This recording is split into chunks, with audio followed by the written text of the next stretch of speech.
All right. Want to thank you for joining us as we have another program of the Roundup. I know it's been a little while since we had one of these, but I think that it's very important, of course, the topic that we have to discuss. And we are asking that you please share this broadcast, like this broadcast. There are others who need to hear about what we're going to talk about today. But we're going to begin with a word of prayer. And we are going to ask if Elder Farrington, if you could just start us off with a word of prayer. Let's bow our head. The God in heaven, we thank you, Lord, for the opportunity you've given us to worship you in prayer. We pray for an outpouring of your spirit as we convene here this afternoon to discuss a matter that is impacting our community and beyond. And the aim and goal here is, Lord, is to find ways, Lord, to spread love and not hate, to edify and to glorify you. So bless us in this accord as we seek to do just that and guide us and lead us to the cross. In your wonderful name, we do pray. Amen. Amen. Amen. And so it has been hundreds of peaceful protests. We've seen many different athletes post messages on social media. We've even seen NBA players with messages on their back playing basketball games. A lot of actors have spoken about what happened with George Floyd, and we've been patiently waiting to see what would transpire. And we saw the conviction that happened. We saw the conviction that happened with Officer Derek Chauvin. And I guess we'll just go right into it. Go right into it. And we're just so happy to have our panelists with us. Of course, Lindsay, we have Elder Farrington, Elder Tracy. But the question that I want to ask all of you, if you can, what are your thoughts of this conviction? And so we'll start off with you, Lindsay.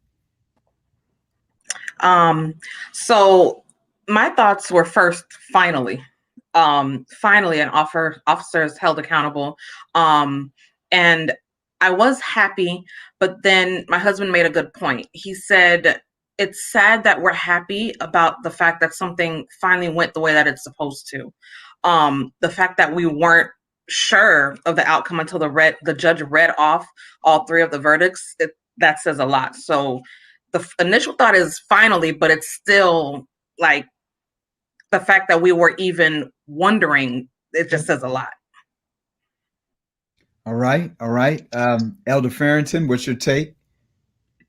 Yes, to go what Lindsay said, we all waited with bated breath to hear the outcome and to realize a sense of peace and calm come over us as relates to justice and not just us, and understanding that it was clear and evident, but many times before it has been that, and it has gone the opposite direction when we was certain of a verdict. And we look at Eric Gardner being choked to death and so many others. And right there on tape, you see a person dying. And it saddened my heart to be able to see that, and those who are around who was trying to compel the officers to show some compassion and mercy and grace, and he had none. And alternatively, I would say that it was a little, somewhat remorse in regards to Derek Chauvin, in that here's this guy threw his life away by taking a life, and understanding. I'm not sure right now if he was married and as a father. Things, and I assume that may be the case. And I assume that when he left home that day, he figured he would come back and be able to enjoy those freedoms and pleasures of his family and stuff like that. And knowing now he's probably spent the rest of his life, or a great majority, in prison. But the thing I would say to that as well is that when you harbor hate, when you harbor malcontent, and feel like individuals are beneath you or whatever it is, then the likelihood of an event presenting itself for you to exhibit that, to express that, to portray your inner feelings it's likely. So while it may not have been the intent, but it was there. And when it's there, it just found an occasion to exercise, to come out. And I think with that, we find that in many of these cases where blacks and brown and others have been dealt harshly by law enforcement, and it was seeming like they'd be standing citizens of society that looks normal, got the storybook life, so to speak. And yeah, it was like, how could this person, an officer, 26 years on the force, would shoot somebody? He's supposed to be trained. She was supposed to be training and would do that, So, but yes, still, when it's in the heart, and the same goes with sin, we'll find us like, how did I get here? And we realize that we have allowed that to fester, allowed that to find residence in us. And it just a moment comes when that it finds itself a way, to come out. And there we have this whole chaos in that. So those are my thoughts and feelings around the verdict. Wish it was over with, but we know it's just the beginning of the journey. All right, thank you for that, Elder Tracy. What's your thoughts? It's unfortunate, and I definitely share the sentiments of my fellow panelists. One of the things that, and actually in the spouse of one of our fellow panelists here, one of the things that got me, I saw an image of individuals who were standing outside the courthouse the day that the verdicts were read. And I witnessed these two young ladies standing outside. One of them had a shirt on that had Trayvon's name on it. And they heard the verdict.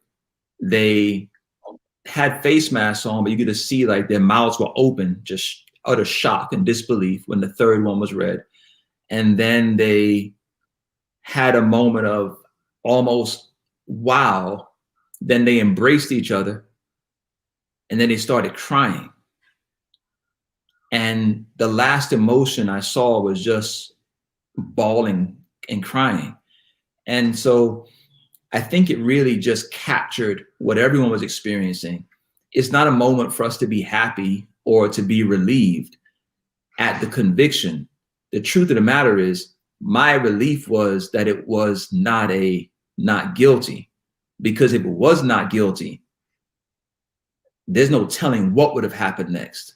And I don't know if we don't want to be upset. We don't want to be angry. We're tired. And so the screams we heard last May and throughout the summer globally was just, it's pent up. We're tired. And so had it been a not guilty verdict, it would have really just set us back into a place where we're worse off than we were with Rodney King. And, keep in mind, Rodney King had video. And so we saw him just getting beaten and they were all acquitted. So with Derek Chauvin, I'm looking at this and his conviction doesn't do for me what the not guilty would have done. And I don't know if I don't have relief that he was convicted. My relief is that he was not found not guilty. And because that would have been extremely devastating to a lot of individuals. And again, I go back to those two young ladies who just had that raw emotion in the moment of it all. And it's just strange that every one of us, as we were hearing the verdicts being read out, we were all waiting for what? Not guilty on something. Like we wouldn't have thought there would be a guilty down the list. We just didn't expect it. And that's a sad day. As Lindsay was saying, it's a sad day to expect that they got all three. And that was the mouth open moment. That was the finally moment of the embrace. And then that was the, why did it take this long for us to get here, crying moment. And so, unfortunately, my thoughts, I still have tears in my eyes because we just got here and we're not even getting anywhere. Yeah. Now don't jump down my throat, but I do have to play the devil's advocate. I do want to ask this question. So what is it, 6, 7 years ago, 2014. Eric Garner, you made mention of this, Elder Farrington. Um, Somewhat of a similar situation. Eric Garner was suspicious of selling one single cigarette without tax stamps, and he was in a chokehold, and he, of course, was gasping for air, saying he cannot breathe. And what happened with those police officers? And so, I guess I want to ask this question: do you believe that the justice system now works for minorities? You know, after seeing this conviction, seeing what happened, what's your take on that, Lindsay? No, I don't believe that it still works for minorities. I think this one situation worked in our favor. And again, I'm going to defer to my husband. He made a good point. Everyone was home. Everyone saw this happen.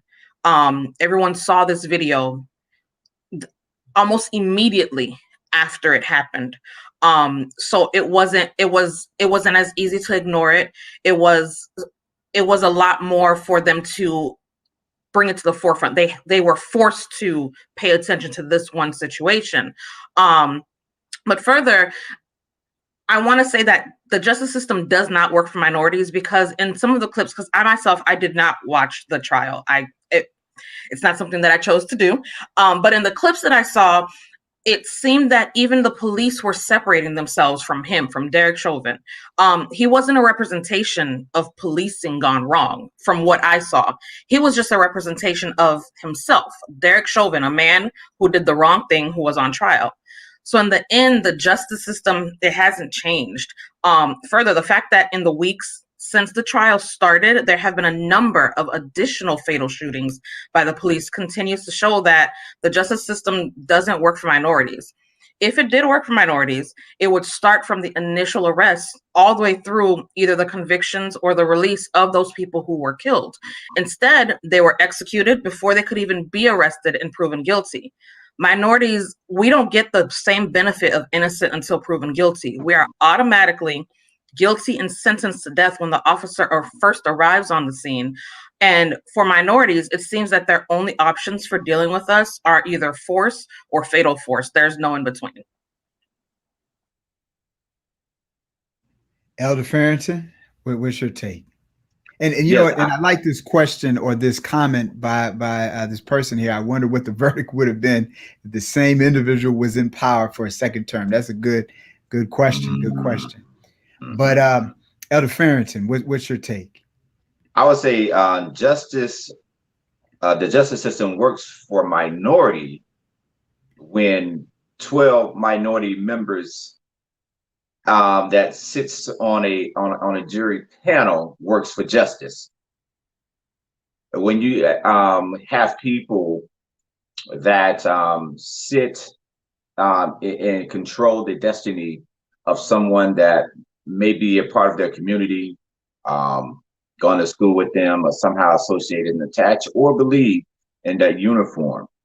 When you have members that are minority members of community, meaning taking a small sample size of the community in terms of being a minority, not so much in color, then when their biases is not seeked out in their verdict, we understand to see the justice system, and we have this emblematic symbol where we have the Lady of Justice wearing a blindfold, and justice is supposed to be blind, and then we talk about the scales of justice, and it's a justice system that we seek to right the wrong that has been perpetrated. And so we come there as a last gasp, because it's not supposed to be a first system in terms of response and what have you. You know, that goes with training and from a home standpoint, and other things that happen from schooling and societal norms. But when those have failed, we now lean on the justice system so that we won't have a pandemonium environment for people seeking self-justice. And so we've been told to let justice play out. And we have seen time and time again when it played out, and it has become played out, out of style in regards to what has happened to us in our community. So when we have people, and we see in this trial here, that was willing to stand up and testify against that blue shield, that blue line, and was willing to, castigate or just basically tell the truth. He said this brother went beyond what we teach. It was deplorable. When more of that starts to happen, then the justice system will work for minorities, because we have to have incontrovertible proof that a person is guilty. And they always used to say in times before, Elder Tracy, during the Rodney King, said, we don't know what happened before the taping starts. So you have to basically capture everything from every angle on tape, because what happened before, and they'll make that and they'll magnify that just to hang some doubt, or to introduce some line of reasoning, to cast a cloud over what we see with our own eyes. So in this instance here, it was refreshing to see the police chief and other police officers and members of that community, in terms of from law enforcement in respect, get on trial and say, hey, this wasn't right. And I think when we see more of that, we'll see that justice plays out for us when it's the last gasp measure, and it shouldn't come to the courts. It should come well before that in training and a lot of other stuff that seemingly is not there. All right, Elder Tracy, what's your take? I think the justice system works for minorities. And when I say that, pardon me, but it's not a matter of it works on our behalf. It works as it was intended to work, as this gentleman here, brilliant young mind, Mr. Mark, has said. The justice system was designed to keep us in check and to keep us at bay from having the liberties and the participation in society as everyone else has. We were not considered when Thomas Jefferson made those remarks that all men are created equal, and when and given certain inalienable rights. That wasn't the mindset. So at the end of the day, the justice system is not now working for minorities. It's always working to keep minorities in a certain box, and that's what it does. And that hasn't changed based upon this verdict. This verdict is an anomaly. The issue we have is, you talk about, and I won't go down this road completely, but you talk about, they had a videotape this time, and in Rodney King, you're absolutely right. They talked about what he ate for breakfast that morning, pretty much, and what could have led into his behavior, and how he was all revved up on alcohol and some other substances potentially. And they did the same thing in this. They didn't do it. They didn't deviate. They stick to their guns. And pun intended, they truly the manner of the devil in the Garden of Eden is the same manner of the devil in 2021. The manner of these of law enforcement and the defense of law enforcement back in 1992 is the same manner we saw happening here in George Floyd. It's the same defense. Oh no, he's a bad person. He used to drink. And they did it with Rodney King, and it worked. Why not do the same thing with in this chauvinistic case? So we end up having that situation in place. But I think the bigger picture for us is we cannot get tunnel vision, and we cannot believe that it is over from the standpoint of, oh, we finally, they get it and we're all set. While this man was on trial, this is very key, 10 miles away, a 16-year veteran shot an unarmed young man because he got back in the car. And the idea was, for 16 years, you don't know the weight of your gun versus the weight of a taser. 16 years, you don't know the weight of your loaded gun and how it feels in your hand. And so we're looking at a system where we have individuals who, regardless of this verdict, it's not going to change anything. And the point by my dear friend, Mr. Demelstein, is absolutely spot on. The power that was felt from the previous administration, had that still been in place, we would have had a hard time. One of the issues we have to consider and explore is, of that jury panel, we had, I believe, 6 white jurors who identified themselves as white on that jury panel. The question becomes, how uncomfortable were they with the perception of being perceived as a racist by returning a verdict of not guilty in any of those 3 counts? And did that play a factor as it relates to just now we've gotten this word out? We've actually had this discussion that we didn't really have before 2020. And so it came to the polls. You know, people came to the polls and voted, and they had to justify why, no, I'm not a racist. I just believe in X, Y, and Z or whatever it is. And so we finally started having a discussion in America 400 years too late. And it's still not an honest discussion, but it's out there. So, you know, one of the things I'll say, and I'm done, if you ever have an opportunity to sit down and listen to a voir dire, or when they're choosing a jury panel, and listen to some of the questions, but more importantly, listen to the discussions that the attorneys are having with their clients and among themselves when they're selecting jurors, you will find they are looking for implicit biases. They're looking for different things that they can pick up on that will help them secure a conviction or to not get a conviction. And so we do use our prejudices and all those things to try and tilt and sway a decision in our direction. It's the American way, baby. Oh boy, more things change, the more they stay the same. And so it's really unfortunate. And I think Lindsay was stating it. I think it's the news was saying that 6 or 7 more police shootings since the verdict. And so what was it? Just this past Friday, I believe his name is Isaiah Brown, called the police. He called the police because of an incident in his home. Called the police on the front porch with the phone in his hand, and the police shot him, killed him, 10 bullets. So it's really crazy the times that we are living in. Officer or Derek Chauvin, he's of course convicted, and we know that there were other police officers with him. There were 3 others. And so that trial is set for, I believe, in August. And I want to ask this question to you guys. Should the other 3 officers be convicted of the charge of aiding and abetting the murder of George Floyd? What is your take? Do you think they should be convicted? And what do you think? What's your prediction? Will they be convicted? Because those may be 2 different things. Do you think they should be convicted, and will they be convicted? And let's start off with you, Lindsay. So this question, it left me just a little bit conflicted, because if I remember correctly, Chauvin was their training officer and they were new to the force. Of course, if that information is incorrect, I do apologize, but if memory serves me right, that's what I remember.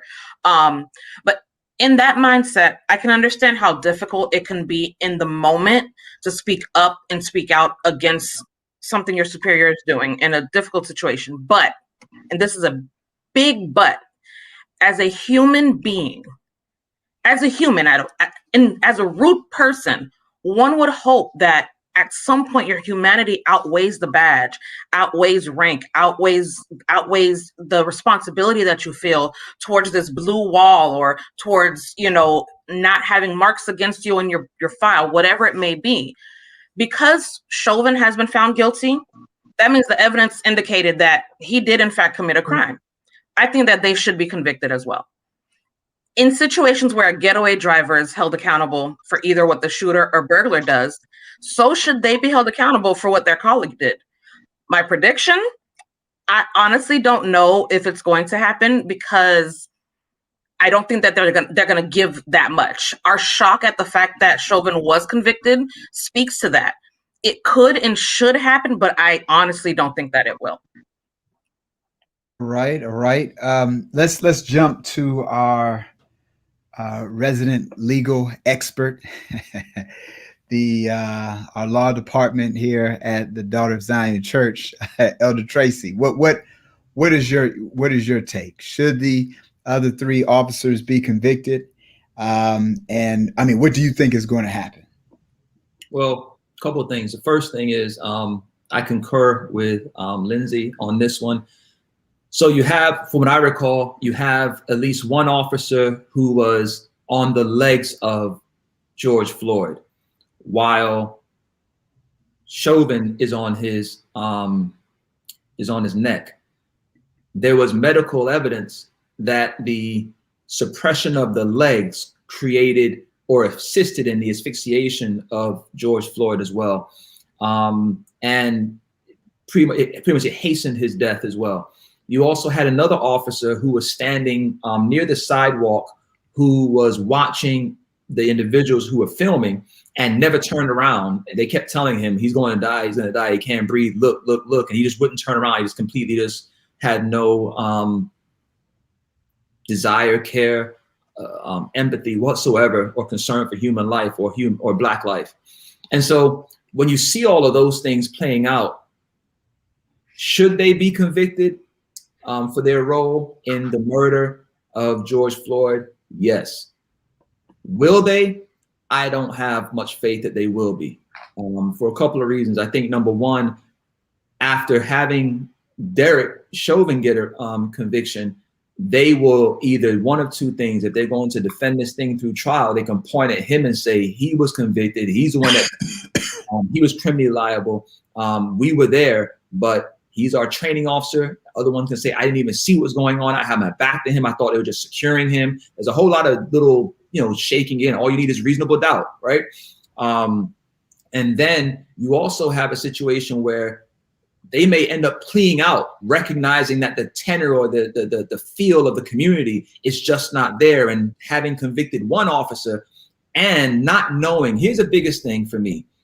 I don't believe that Chauvin was convicted because of the video. I don't believe he was convicted because of the outcry. I believe he was convicted because they finally got behind that blue wall. The individuals who came in and testified, we have never seen that before. We've never seen officers come in and testify who are actively a part of the department, testify, police chiefs and individuals testifying that what he did was wrong. That's not part of our training. We don't do that. And becoming a voice for the prosecution. That for me was just compelling. That's when I said to myself, oh, this is kind of shaky. But I still didn't have a belief that he would actually get convicted on all three counts.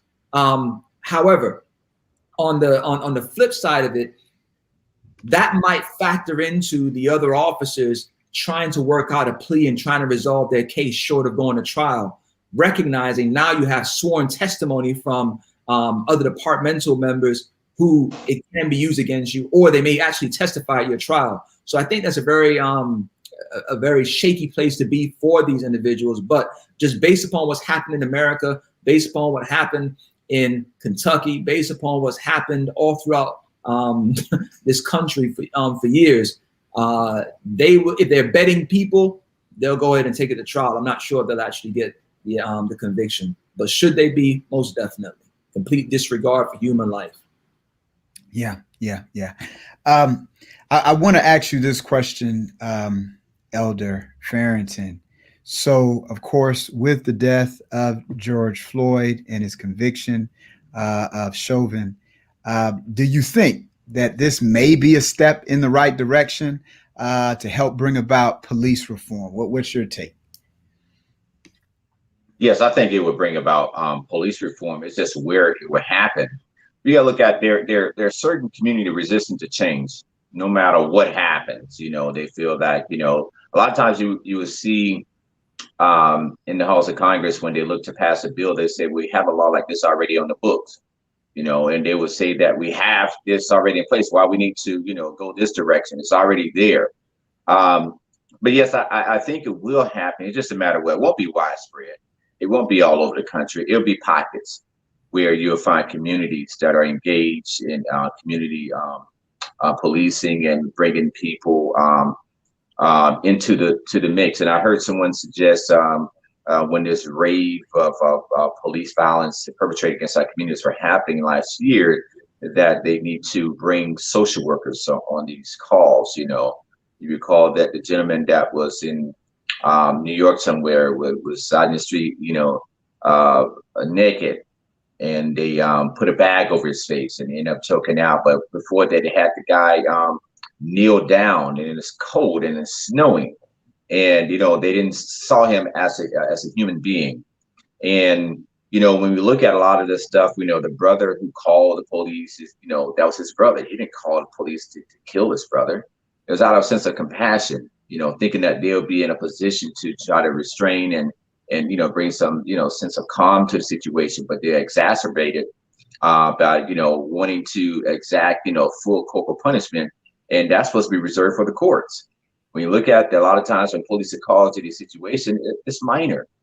When Sandra, I think of the last name Black, was pulled over, how did that actually lead to her, arrest and death? When you look at a lot of domestic instances that they are called to, it's not the gravity of the situation, and they have that meted out in death, it's appalling. So yes, I think it would be, but I already know it's not going to be, in those areas, because when we look at what's been happening on the state legislators, the laws that have been passed, it's because these people come from those communities and they feel they got covered from those communities to pass these laws. So when you go back to those communities, you definitely won't see, that type of sweeping police reform. But it's not so much always in the reform. It's in to me, what I mean by that is say, hey, they need some more training and, sensitivity and all that stuff. They can do all together. It's what's happening when they're in that moment. And I don't think it's training is lacking them. Sense and sensibility is. And there are a lot of times people can sit next to you in class and take the same test and not produce the same results, same information. So when it comes down to exercise or to show what you know, that's when we find there's a failure. And it's individual. And so a lot, people say, in terms of attracting the right kind of, people to the force, they're underpaid, and a lot of those things are thrown out there. But I say that, we'll see some reform, but say if there's reform in Delray, but not in Boca, and something happens there, would it seem like Delray did a good job? Because the light's going to shine in Boca on that situation. So where it's not, like Martin Luther King said, injustice anywhere is a threat to justice everywhere. And so when we find where there's gaps and when things, or when these events continue to happen, and I'll say this and I'll pass it on. I was appalled that this could happen again in Minnesota, given the environment where a trial was going on, that you as a police officer, I mean, that will be one of the last thing I want to do. That should be the first thing. Tackle the person or something, or whatever it is. But you think, not too many, less than 10 miles or whatever it was, from the actual courthouse, you can have something else happen there. It's like, where were you? What were you thinking? And yet it continues to happen. I didn't know about what you mentioned on Friday. It was like, wow, it couldn't be. I mean, so it's just, it leaves you speechless in regards to the action and activities of a police officer, and then when it gets to the courts and how that plays out. All right. Appreciate that. I want to talk about this, and I know this is very a sore subject. Recently, of course, we saw a 16-year-old girl who was shot 4 times by a police officer for simply having a knife. We saw a 13-year-old shot and killed by a police officer. Of course, this gentleman in Minneapolis who was shot, I guess the police officer thought it was a taser. And I want to ask this question because it really, I just don't understand it, that why are police officers able to bring white suspects into custody who are armed and dangerous without incident, but often end up killing unarmed minorities for minor offenses? And before we get all of you guys to answer this question, just want to give you just some names. We all remember Dylan Roof, I believe it was in 2015 in Charleston, who went to that church where there were people who were having a Bible study, and he shot and killed 9 people. But guess what? The police were able to apprehend him without any type of harm to him, didn't have to shoot him or kill him, and actually gave him a bite to eat, stopped off, at McDonald's, gave him something to eat, and he was able to be detained without harm. We all know what happened just a few weeks ago with Robert Aaron Long, that 21-year-old who went down to the massage parlor and killed all of those people, those 8 people. He was able to be detained without any type of incident. All right. He's alive. He has his life today. And then, you know, what's a crazy story, and please Google this story, Benjamin Mundy. Benjamin Mundy. Benjamin Mundy is a gentleman who in Hollywood, or should I say Maryland, he shot 200 rounds of ammo, 200 rounds of ammo at the police, shooting his neighbor by accident. And guess what? These police did not even fire at Benjamin Mundy. They were able to apprehend him with no harm. He's alive today. But why is it when it comes to minorities, you know, just thinking that they had a gun? Just this past Friday, Isaiah Brown, he had a wireless phone in his hand. He called the police. The police thought it was a gun. They put 10 bullets in him. Why? I don't understand it. And maybe you guys can help break this down to me, Lindsay. You can't relate to what you don't want to relate to. With police, they, as I said before, they only know 2 ways of dealing with us. It's either force or deadly force. For some reason that they continually see us as aggressive. They can relate to white people, but they can't relate us. They can't see the humanity in us. They can't see that we are also humans. They seem to believe that we're always angry, threatening, and ready to do them harm, even when we stand with our hands up. There's this idea that we're bigger, faster, stronger. So they treat us just like they would anything that is bigger, faster, and stronger than you. They treat us like they would a wild bull or a lion. You neutralize the threat before it even becomes one. Until they learn to begin to see us as the same humans with families and feelings and weaknesses that they have, they will continue to see us as this big, fast, strong threat that they have to immediately neutralize. For a police officer to say that, or I don't know if it was the police officer, commissioner, chief, whoever it was, to say that a shooter was having a bad day. When I have a bad day, I go and get a burger and I sit down and eat it. For him to say that he was having a bad day, you automatically humanized him, but we can't get humanized as a child who's running down the street. You can't see that as a human. That's this threat that you see. Until they begin to see us as the same humans that they are, they're never going to treat us the same way. They can't. Yeah. Elder Farrington, what's your take? Pastor, you left out one glaring example when you went down the list of names, and let's go back to January 6th, when we had the riot at the Capitol, and compare that to when we had the BLM movement, you know, down that street, and how they was prepared and ready for us then, you know. So look at that situation as probably Exhibit A, while they were able to storm the Capitol, hit police officers, you know, even kill one.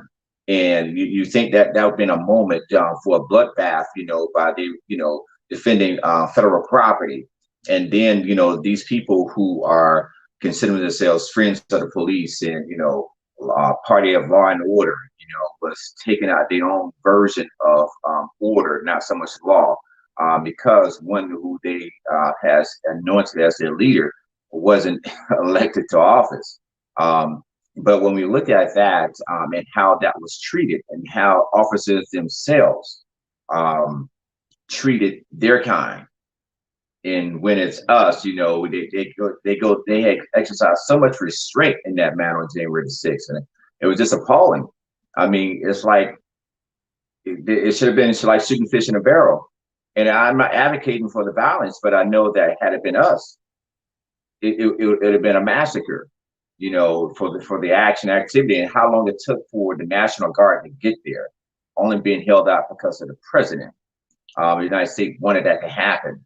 So when we see things like that, and you ask the question about why they're able to bring them in, you know, and stop off and get a sandwich and have a Coke and a smile, it's because you know, their mentality, their mental calculus for them and towards us is often, you know, imbalanced. So yes, it's disturbing when the first level of policing is to shoot when it comes to us and ask question later. And then when it involves them, there's so much restraint, you know, and trying to understand. And not only that is how they will frame it in the media as mental illness.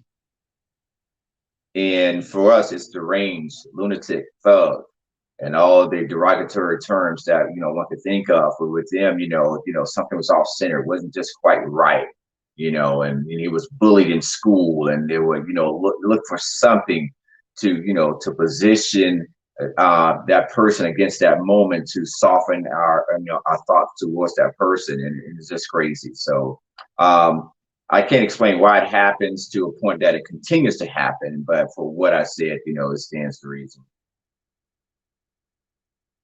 We need you to help us, our law team, a lawyer, you know, Elder Tracy. If you can break this down to us, you know, why are police able to bring in white suspects who are armed and dangerous without incident, but they end up killing minorities for minor offenses?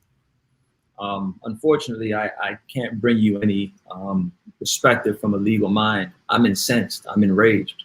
You know, one of the issues I have is I believe that it won't come down to a cultural or societal change or to have them see us as equal. It's just not going to happen. Much of the reason I believe what took place at the Capitol on January 6th was so successful, many of those officers and many of the responding groups, whether it be the National Guard, shared the same views. So, you know, when you respond to a situation and you see the little boy that his mom dropped him off with an AR-15 to go shoot up the individuals who are protesting. When you see Dylan Roof go up in a church and spend some time and sit down and then shoot a bunch of black people, and they drop them off and get them a burger and a Coke with a smile. At the end of the day, what they're really saying is, we get it, kid, we feel the same way. And so you're not going to, when you can identify with someone, you're going to sympathize with them and have empathy for them. So when they show up and Becky's crying and she's upset because she tried to raid the Capitol and she has a weapon or whatever it may be, and she's in disbelief, and I'm sure many of us saw a video, she's literally in disbelief that she would get have tear gas. She just can't understand how this happened. They get that because it's not supposed to happen to Becky. Becky's like their little sister, their wife, their cousin. Billy Bob is just like their grandfather or just like their dad or just like them. They get it. They understand that. And when you start understanding things, you get it, you won't have resistance to it. You're just going to quote unquote do your job. It's okay. Put the gun down. Come with me. It's okay. It's okay. Come with me. AR-15, you are walking toward law enforcement. You are able to do that and not get shot once. Okay, you have a cell phone and the last recorded number is 911. You're dead. So that's not an issue of getting them to understand or getting them to want to come around. Let me say this. If we want to better understand this, I'm sure we need to get a police officer or law enforcement who can come in and probably help us conceptualize why this happens. I can't get there. What I can say is this, and this is going to be a very tough pill to swallow, but here we go nonetheless. It's time for some medicine. The young lady in Ohio who was shot, 16-year-old who was shot and killed 4 times. When you watch the video, this is a situation where we have to protect ourselves better. While she called the 911, I think the primary reason when you watch the video is because the adults who were on scene didn't do anything to protect the child. So as a story has it, individuals show up and they show up to jump her, right? So she's engaging in a fight, defending herself. She has a knife, but there are grown people who are on site who, when she's fighting one of the girls, you know what one of the guys did? He runs over. This is an adult. and kicks the girl who she's fighting, who's on the floor. He kicks her, right? Officers are getting this on their body cam. The responding officer saying, hey, stop. He's trying to tell people to stop and trying to separate, whatever. She's now has one girl pinned up against an automobile. She has a knife in her hand and she's going towards her upper body. We don't know if she's going to land in the neck, the chest, where we don't know what she's going to do. He's telling them to stop. Adults are gathered around. He shoots her in the back 4 times. This, and I had a conversation with someone about this. This is not an issue of, oh man, can't believe they killed her. This is an issue of, what were all of you doing that this child had to call 911? Where were the adults in this community who were all outside helping with the fight, right? That this child has to end up dying. And the response from this man, you know what he says? The one who kicked the girl on the ground. You know what he has the nerve to say? She's a child, man. You just shot a girl, a woman. You just kicked one. You just kicked one. But now you're saying that the officer shouldn't have shot one, right? Okay. We have a responsibility within because we know what's going on without. When they respond, I don't know about you, but end of the day, when a police officer responds to a situation that you're a part of, what's your thought? Do you think you're going to go home that night? There's a good chance you're not going home. And your only prayer is you don't go home in a body bag. Literally, we'll take the arrest and bring the hope and prayer is we don't go home in a body bag. So we have to do a better job with our young people and helping them become equipped to handle what's going on. Nasir Jones said it. Andrew Smith, I believe, wrote it. People feel what they don't understand and hate what they can't conquer.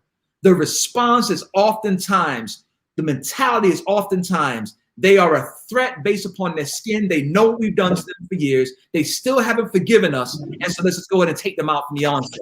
And whether that they want to accept that as true or not, that is the truth. And they finally got someone to sit up on 1600 Pennsylvania Avenue and literally give them the power and the oomph to go behind that mentality and say, you know what? Don't worry about it. You're protected. You go out there, won't be an issue. You talk about police reform. Police reform will do nothing if the minds of the individuals who have to carry out those day-to-day duties still having their mentality that, you know what, you're less than. Based upon your hairstyle, you're less than. Your skin color, you're less than. But when I respond to Billy Bob, when I respond to whomever, I can relate, so I'll take my time. Last thing I'm gonna say is this, and I'm really just, I gotta shut it down because it's too much for my head to handle. Colorado is known for some mass shootings, right? You go to the grocery store, just start shooting people. You're able to walk out. You're able to walk out. You're able to walk out. A cop is killed going inside to try and rescue or do whatever. But you're able to walk out. You're able to walk out. They come and get you and walk you out. You know full well if that's us. But that's not us, number one. That's not what we do, right? Except for the boy up in Maryland in the back of the trunk. But we'll get to that another time. But at the end of the day, they will, someone said, supposed to protect and serve. Felicia, I'm with you. They do protect and serve. They often protect and serve those they can identify with. And the identity just doesn't look like us. We're put up for target practice by police here in South Florida. Those are the photos they use to condition themselves of what to do when they go out there. It's good stuff. Good stuff. What we've been discussing. And of course, we live in two Americas, unfortunately, double standard.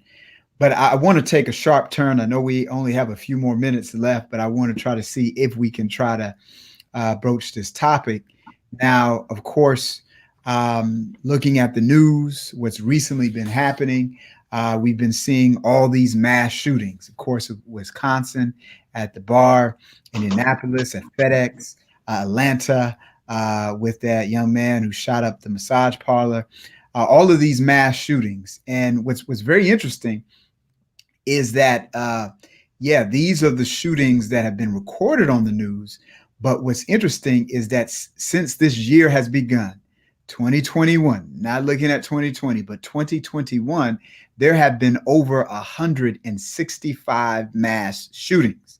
165 mass shootings. In fact, statistics tell us that there have been over 700 victims of these mass shootings, and roughly close to 500 people have died from these mass shootings. Not necessarily talking about police officers, but talking about other people shooting a group of people at a time. And I want to ask this question to you all. And I know we have a little bit of time left, but in light of these mass shootings for this year, just this year, should our government institute some type of gun reform? And if so, what should it look like? Should we ban guns, or maybe assault rifles, or there be some type of reform? What's your take on it, Lindsay? I'll start with this. An individual ran for office and lost. We now have a number of reforms to voting rights.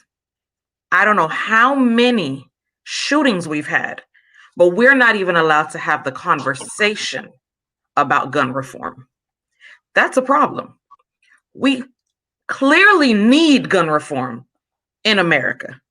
The fact that it happens in such regularity, it happens all the time. For that many shootings in April of 1 year, it is April, and we've had that many shootings in 1 year.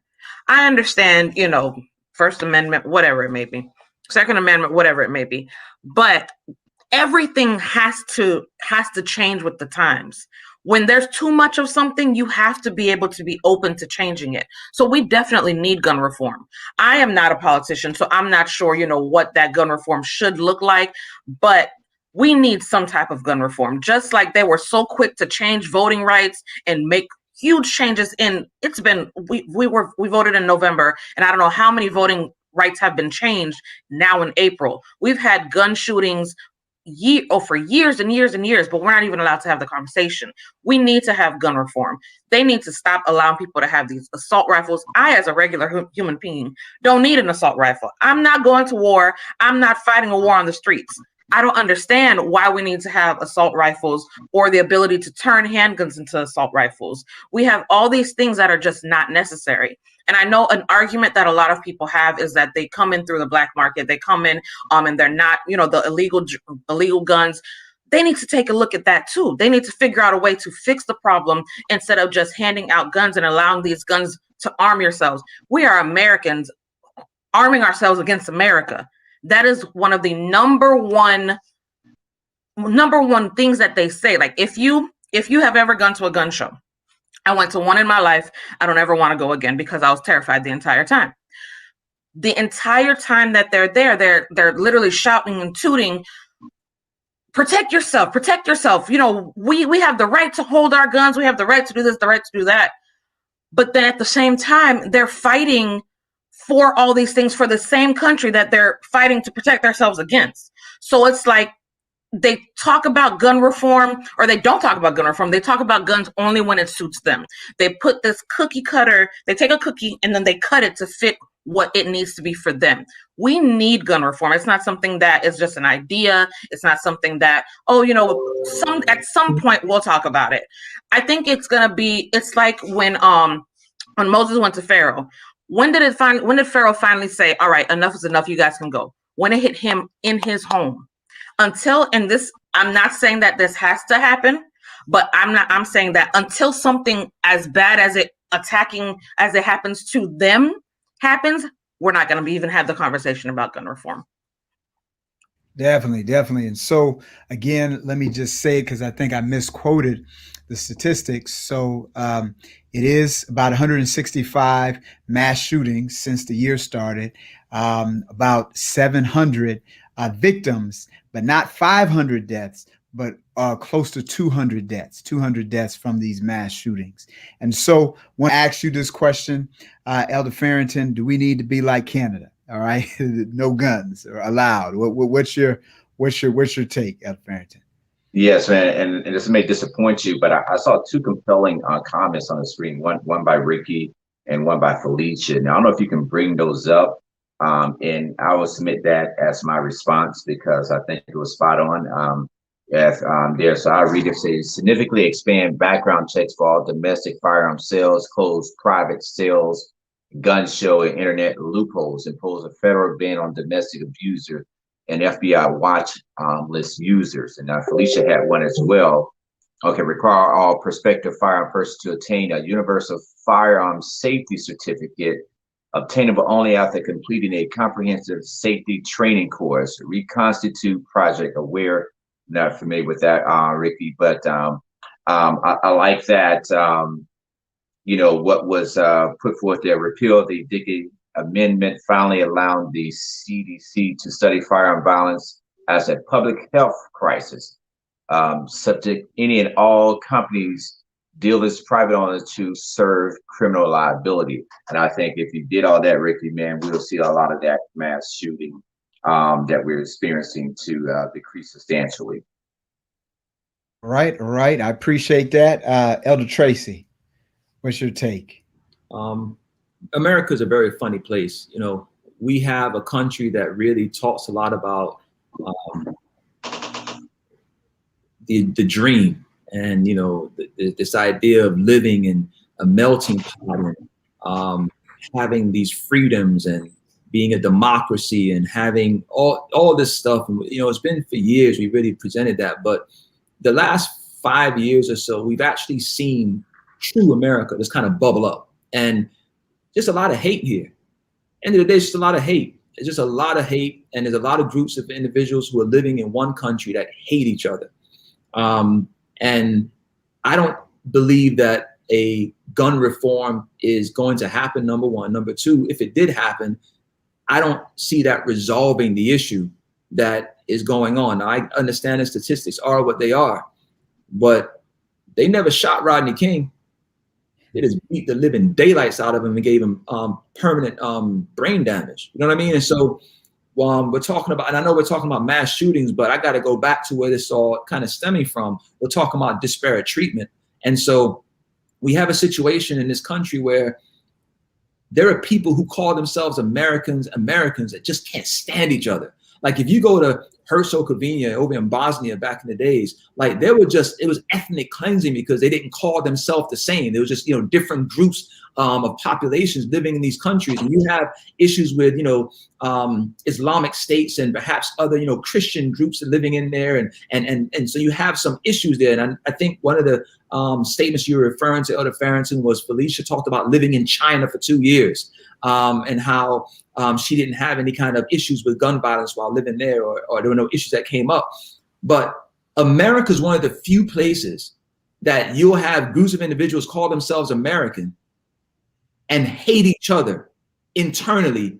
And there's not an issue internationally, but it's just actually domestically, we have an issue. So literally there's a war going on domestically in America. And we saw it kind of reach its crescendo over the last year or so. So, the issue of gun reform, and again, Ricky, you always bring that knowledge, really appreciate you. And it's a great formulated plan. But until the mindset changes, or at least the power is taken away from that mindset, we're in for a long haul. And I don't see much things getting better. We talk about gun control. The issue is who's controlling the guns. And so that's where we really have our biggest feat, in my opinion. Yeah. This has been a great discussion. There's so much more I would love to talk about. We only try to go for an hour. And one of the big things that I would love to talk about, maybe we talk about it next week or we have another program. Of course, one of the reasons why we saw some type of change and the verdict that we saw was because of all of these mass protests. And in the news, what we saw is that 34 states have now come about 80 different anti-protest legislations. And then, of course, your governor that you guys voted for here in Florida, he's come up with his own type of legislation. But we may have to talk about that next week. And I hate to rush this, but I want to just ask you this question, Elder Tracy. Of course, we will lean on you with this.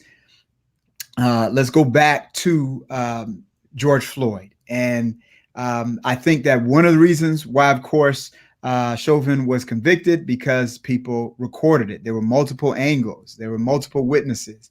But I want, if you can, because I think people really need to understand how the law works. What are our rights in regard to recording an officer during police encounters and even talking back to officers? Because I believe it is in Kentucky, they're trying to change that. Like, you can't even talk back to an officer. This is what they're trying to change. But if you could just answer that for us. This is going to be our last question. Very quickly. I think most of us on this panel voted for the guy who was at the Motel 6 and they ended up leaving a light on him. But we'll get to that another time. So, one of the things that we have to be very careful about is when you watch the George Floyd trial, and I didn't watch it either. I had preconceived notions about the outcome, and I couldn't live that experience with that much intensity. But there was one witness who was about 9 years old, and she was on scene at the time when he was being murdered. And she apparently, made it clear and audibly, you're going to hurt him, or you're hurting him, or you're going to kill him, whatever she said, to have the officer stop. And he obviously didn't. So they ended up bringing that young girl into court and had her testify about what she said. And the idea was even a child could see that this was wrong, right? Let's not become disillusioned. They very well, and they often do, arrest people for what they call obstruction of justice, as they're trying to carry out an arrest. If they're trying to control or contain an area and you're over there recording, I'm just recording, I'm going to record, it's my rights.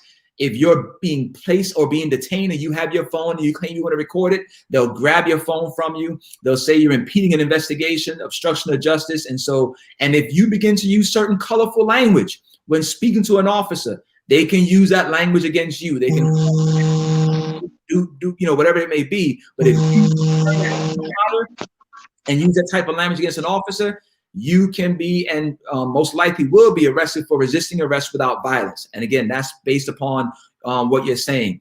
And then again, you have the obstruction of justice as it relates to getting too close to film or speaking to the officers while they're trying to make an arrest or detain someone. So that officer we saw in the George Floyd murder, who was standing at the front by the curb and kind of watching those onlookers, that's the person who will typically take you into custody for obstructing justice. So it's a bit of a misnomer. Be very careful. Your legal rights are only as good as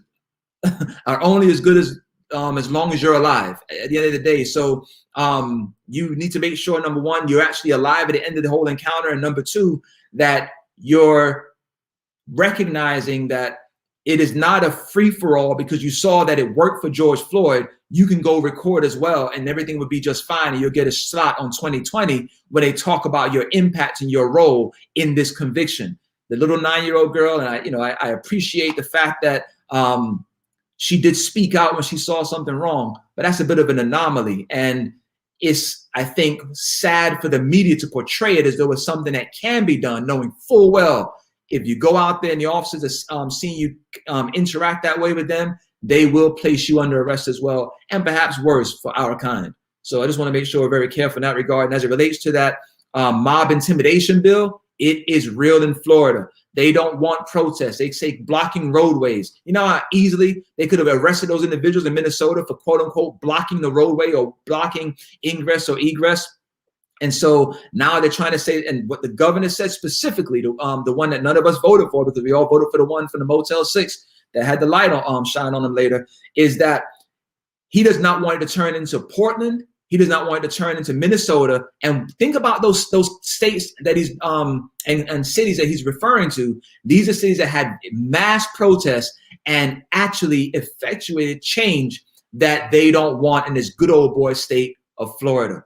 Florida is a very diverse place. And many of you who've been up in the Panhandle know South Florida and the Panhandle, Central Florida, North, very different places, but it's one state that has a dismal outlook when it comes to protecting all of us who live in this place. So just be very careful when encountering a police officer. think about this getting home. You want to get home, whether you get home after leaving a jail cell or they let you go home on your own, but just don't let it be in a body bag. It's sad to say it. You may have to take the arrest and deal with the effects of that afterwards, but just be able to make it back home at some point in one piece. Yeah. Good stuff. Good stuff. Again, definitely want to thank all of you guys for your comments. This is the state that we're living in, the world that we're living in, the country that we're living in. They didn't like all of these changes. They didn't like people trying to stand up for their rights. Again, there are over 80 new laws that they're trying to put in place to stop peaceful protests in Oklahoma, which is sad. In Oklahoma, they now have put a law in place that grants immunity for people who are driving during a protest, and if they unintentionally hit somebody, then they can't be arrested for it. And so just in Oklahoma last year, there was a driver who drove into a crowd of peaceful protesters and paralyzed somebody. And so, but yet they're going to put this law now in place that grants immunity. This is the age that we live in. I know that when we talk about matters like this, it makes us upset. It frustrates us. We get angry. But again, what we have to do, we have to allow this to be an alarm clock to realize that we're almost home. God is on the verge of coming back. These are the last days that we're living in. And prophecy is being fulfilled right before our eyes, that the love of many is waxing cold. And is not, I hate to say it, it's not going to get better. It's going to get worse because God's spirit is slowly being withdrawn from this earth. And so, again, want to thank all of those who are watching us and who chimed in and put their comments. We are asking that you like this program and share it. Don't keep it to yourself. Share it. And hopefully we can do another one in the future. But we're going to end off with closing prayer. We're going to ask if Elder Lindsay, well, I don't know, maybe I'm speaking it into the future, I don't know, but Lindsay, if you could just give us our closing prayer, Lindsay, if you could do that. Of course, no problem. Dear most kind Heavenly Father, Lord, we thank you for this day that you've blessed us with. We thank you for the ability and the opportunity that you've given us to be able to have this discussion. And we ask you to begin to give us a spirit of healing, Lord, as we see these things happen. Allow us to just continue to receive healing and blessings, even as we're living in this time, in this place, during these situations, Lord. We ask you just to continue to watch over us, our going out and our coming in, and allow us to be a blessing unto others in every interaction that we have. Continue to watch over us throughout the rest of this day and help us in all we do. In your name we do pray. Amen. Amen. Amen. Again, we do want to remind you that we do have another program at 6 o'clock today. Our Ambassadors Ministries, led by Sister Woodard, they have a program for every one of us entitled Words Matter. And so please, at 6 o'clock, tune in to either YouTube or Facebook to be blessed. We have a special guest with us, Pastor Andre Campbell, and please, 6 o'clock, tune in. God bless you all. Thank you.